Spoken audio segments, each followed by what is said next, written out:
이 시간 은혜 받을 하나님의 말씀은 성경을 두 곳을 보도록 하겠습니다. 고린도전서 13장 13절입니다.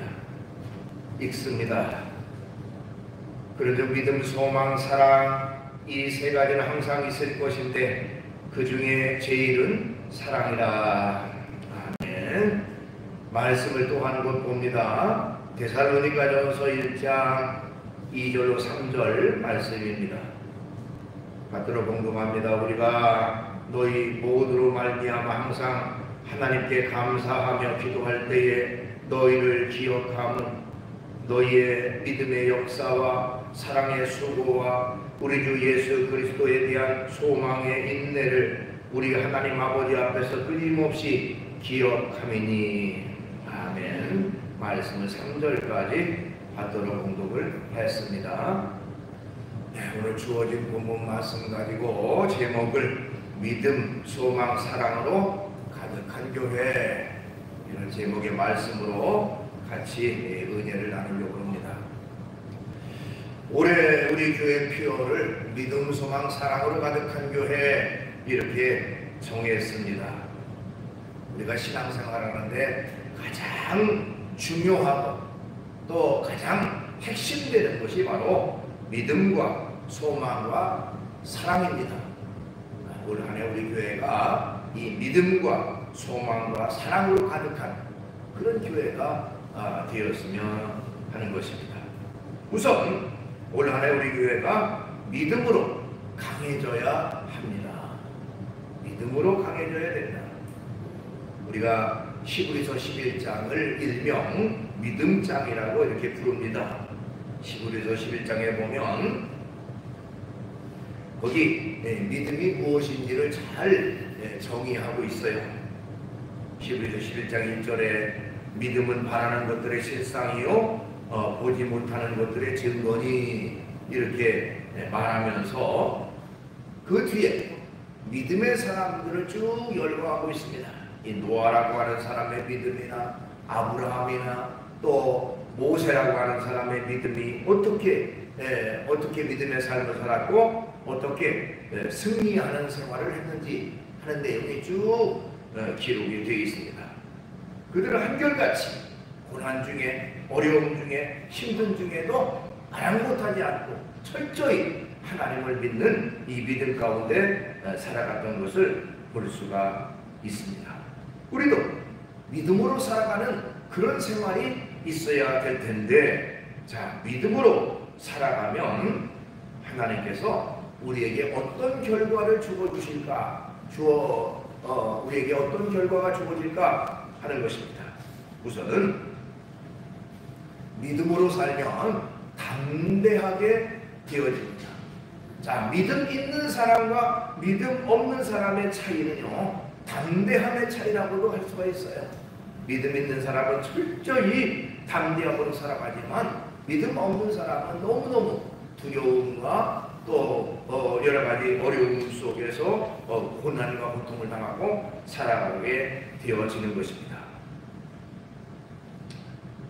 빌립보서 4장 13절에 보니까 내게 능력 주시는 자 안에서 내가 모든 것을 할 수 있느니라, 이렇게 바울은 고백을 했습니다. 사도 바울은요, 자신이 담대할 수 있는 이유가 뭐냐? 내게 능력 주시는 자가 나와 함께하기 때문이라고 하는 고백이에요. 전능하신 하나님이, 능력 있는 하나님이 나와 함께 하시니까 나는 못할 것이 없다, 나는 무엇이든 다 할 수가 있다고 하는 것을 거기서 말하고 있는 것입니다. 우리가 이 세상 살아갈 때도 마찬가지입니다. 전능하신 하나님, 살아계신 하나님이 나와 함께 한다는 확신을 가지고 있을 때에 우리는 어떤 일, 어떤 어렵고 힘든 일을 만나도 두려움 없이 담대함을 가지고 나아갈 수가 있게 되는 것입니다. 모세라고 하는 사람이 하나님의 부르심을 받아서 애굽에 가서 이스라엘 백성들이 지금 압박받고 고통받으니까 그 이스라엘 백성들을 이끌어내서 가나안 땅으로 인도하라고 하는 그 사명을 받았습니다. 우리가 성경의 기록대로 보면 대략 이스라엘 사람들이 애굽에서 나올 때에 보통 이제 구약 시대에는 여성들을 사람의 숫자 속에 포함시키지 않았기 때문에 20세 이상의 남성들만 60만 명이 됐다고 하니까 여성들과 20대 미만의 아들까지 포함하면 대략 200만 명 정도 되는 그런 많은 사람들을 이끌고 가나안 땅으로 가는 과정 속에 그런 임무를 부여받은 이 모세는 인간적인 생각으로 두려울 수밖에 없어요. 내가 어떻게 저 많은 사람들을 이끌어낼 수 있는가? 또 그 당시에 바로라고 하는 사람의 엄청난 그 박해가 있고 그 사람에게서 어떻게 내가 이스라엘 민족을 이끌어낼 수 있는가? 이런 인간적인 생각으로 두려움을 가질 수밖에 없었습니다. 그래서 처음에는 하나님의 부르심에 대해서 저는 못합니다 하고 사양을 하게 됐던 것이죠. 그때 하나님께서 그 모세에게 주신 말씀이 뭐냐면 가라, 내가 너와 함께 할 것이다 라고 하는 말씀이에요. 출애굽기 4장 12절에 보니까 이제 가라, 내가 내 입과 함께 있어서 할 말을 가르치리라 하는 것입니다. 전능하신 하나님이 우리와 함께 계시면 우리는 어떤 두려움도 또 어떤 부족함도 없이 어떤 일이든지 잘 감당할 수가 있게 되는 것입니다. 자, 어린아이가 혼자 깜깜한 밤길을 걸어간다고 하면 무섭고 두려움에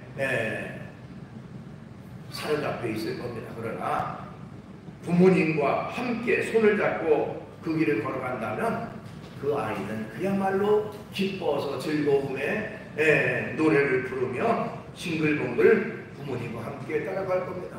자, 부모님이 함께 한다고 하는 그 사실이 그 어린 아이에게는 즐거움이 되고 기쁨이 되고 그리고 담대함이 되는 것이죠. 이처럼 하나님께서 함께 하신다고 하는 사실을 우리가 기억한다면 인생길을 걸어가는 데 있어서 고난이 오고 힘든 일이 오고 어려운 일이 있어도 우리는 두려워할 이유가 없습니다. 전능하신 하나님이 나와 함께하기 때문에 그렇습니다.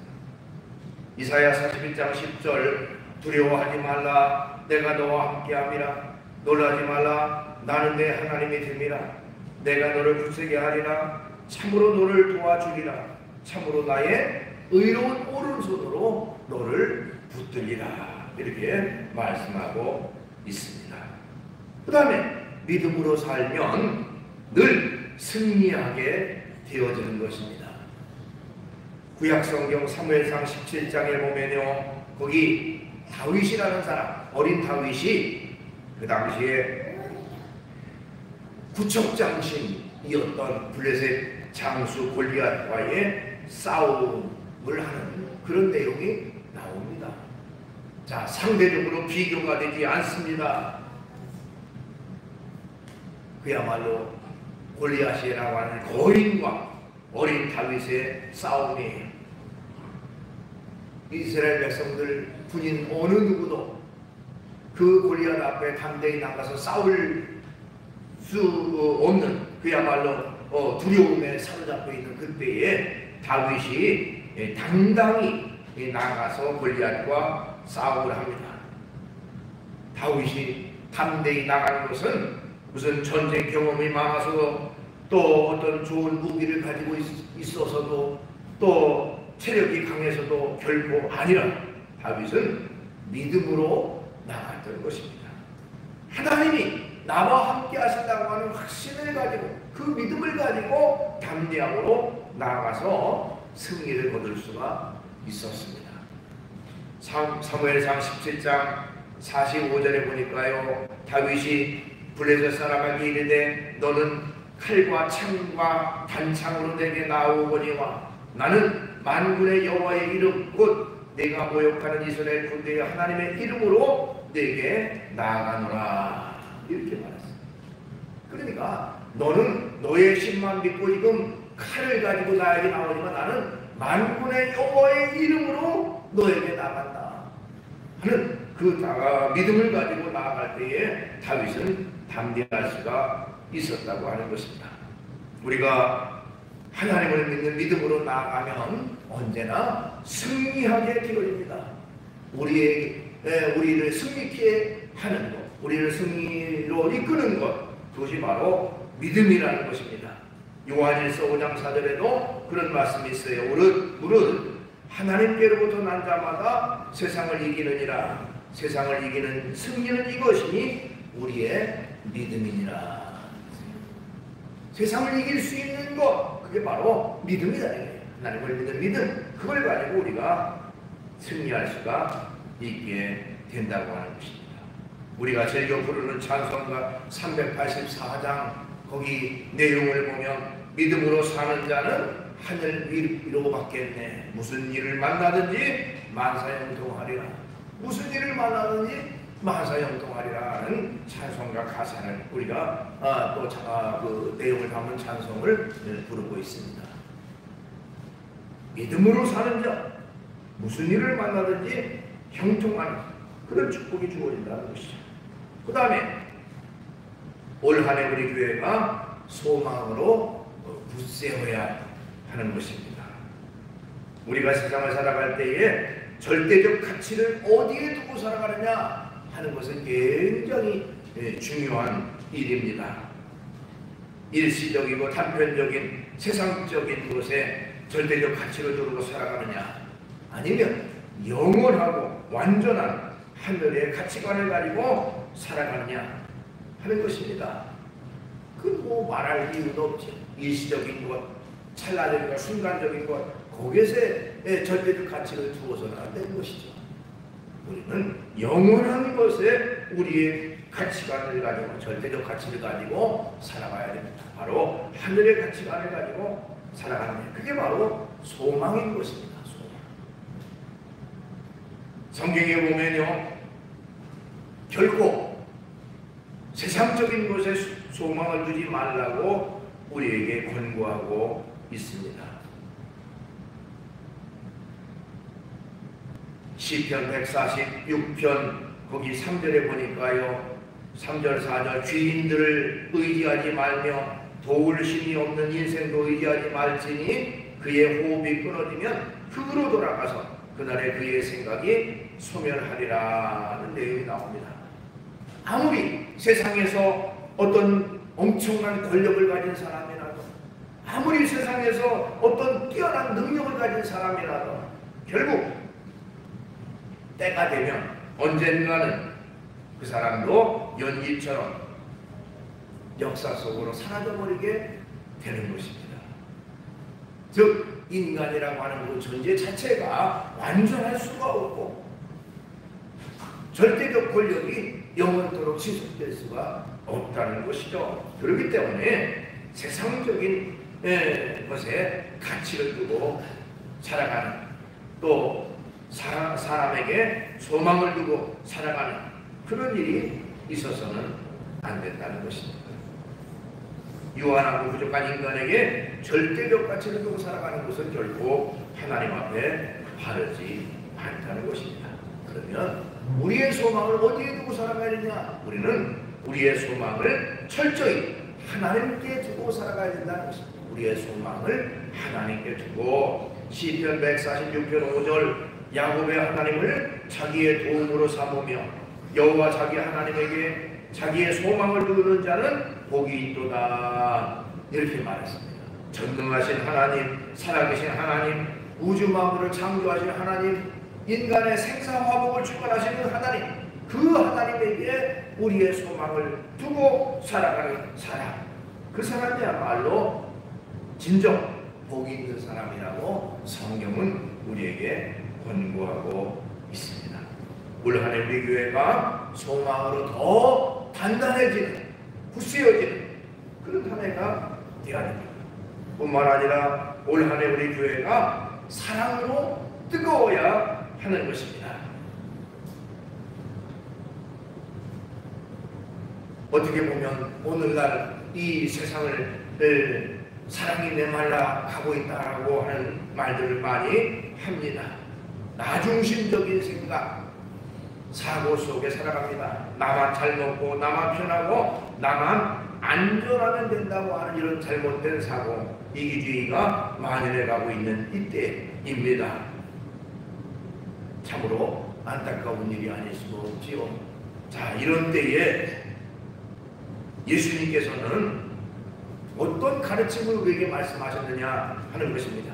마태복음 22장에 보니까 한 율법사가 예수님에게 찾아와서 율법 중에 가장 큰 계명, 우리가 꼭 지켜야 되는 계명은 무엇입니까? 라고 하는 질문을 했을 때에 예수님께서는 하나님을 사랑해라, 또 이웃을 사랑해라, 이런 사랑의 계명을 주셨습니다. 즉 우리가 마땅히 사랑하고 섬겨야 될 대상, 그건 바로 하나님의 사랑, 이웃 사랑에 있다라고 하는 것입니다. 자, 우리는 우선은 하나님을 뜨겁게 사랑하는 그런 마음이 있어야 되는 것입니다. 우리가 살아가는데 가장 중요하게 생각하는 것, 그것은 바로 하나님 사랑입니다. 하나님이 먼저 우리를 사랑하셨으니 우리도 또한 주님을 사랑하는 그런 삶의 모습으로 살아가야 합니다. 아까 그 율법사의 그 어떤 계명이 가장 큰 계명입니까? 라는 질문에 대해서 예수님은 마태복음 22장 37절 예수께서 이르시되 내 마음을 다하고 목숨을 다하고 뜻을 다하여 주 너의 하나님을 사랑하라 하셨으니 이것이 크고 첫째 되는 계명이요. 그래서 하나님 사랑해라, 하나님 사랑이 가장 으뜸되는 그런 계명이라고 가르치셨어요. 그 다음에는 뭐냐? 그 다음에는 이웃을 사랑해라 하는 겁니다. 이어서 마태복음 22장 30절 40절 둘째도 그와 같으니 내 이웃을 내 자신같이 사랑하라 하셨으니 이 두 계명이 온 율법과 선지자의 강령이니라 그랬습니다. 자, 이웃을 사랑해라. 그런데 어떻게 사랑하느냐? 내 자신과 같이 사랑하라 그랬어요. 사람이 살아가는 데 있어서 자기 자신을 아끼고 소중히 여기는 만큼 이웃을 아끼고 소중히 여기고 사랑하는 그런 자세를 가지고 살아가는 겁니다. 여러분, 우리가 때때로는 자기의 손에 작은 가시만 박혀도 우리가 너무 아파 고통스럽고 하다 괴로워하다가 다른 사람이 무슨 팔이 부러지거나 다리가 부러지거나 큰 상처를 당했는데도 자기가 아픈 만큼의 그 상대를 향한 긍휼히 여기는 마음이 없는 것이 사실이에요. 그죠? 자기 자신의 작은 아픔보다 먼저 못하게 여기는. 자, 우리가 그런 태도가 아니라 여기 성경은 내 자신같이 사랑하라 이 말씀은 너의 상대의 아픔이고 나의 아픔인 것으로 받아들여서 그 아픔에 공감하는 그런 자세를 가지고 살아가라고 우리에게 말씀하고 있습니다. 자, 예수님께서도 또한 이 땅에 오셔서 친히 이웃사랑의 중요성을 말씀하셨고 그 사랑을 실천하셨던 것을 볼 수가 있습니다. 마태복음 20장 28절에 인자가 온 것은 섬김을 받으려 함이 아니라 도리어 섬기려 하고 자기 목숨을 많은 사람의 대속물로 주려 함이니라 이렇게 말씀하고 있어요. 많은 사람을 그 사람들을 죄를 깨끗하게 하기 위해서 내가 이 땅에 왔다. 친히 내 목숨을 다른 사람을 위해 내어주기 위해서 이 땅에 왔다라고 그렇게 말씀하고 있는 것입니다. 자, 이웃사랑은 참으로 중요한 것이죠. 성경에 보면 특별히 신약 성경에 보면요, 그 사람이 믿음이 있느냐 없느냐 하는 그 잣대의 중요한 척도가 되는 것이 바로 얼마나 그 사람이 구제를 많이 했느냐, 사랑 실천을 많이 했느냐, 거기에 그 사람에 대한 믿음의 척도를 나타내기도 했습니다. 성경에 보면 사도행전 9장 36절에 요바에 다비다라 하는 여제자가 있으니 그의 이름을 번역하면 도르가라 선행과 구제하는 일이 심히 많더니, 그러면서 그의 믿음이 있다고 하는 것을 이렇게 선행과 구제하는 일을 많이 했다라고 하는 것과 같은 맥락으로 얘기를 했어요.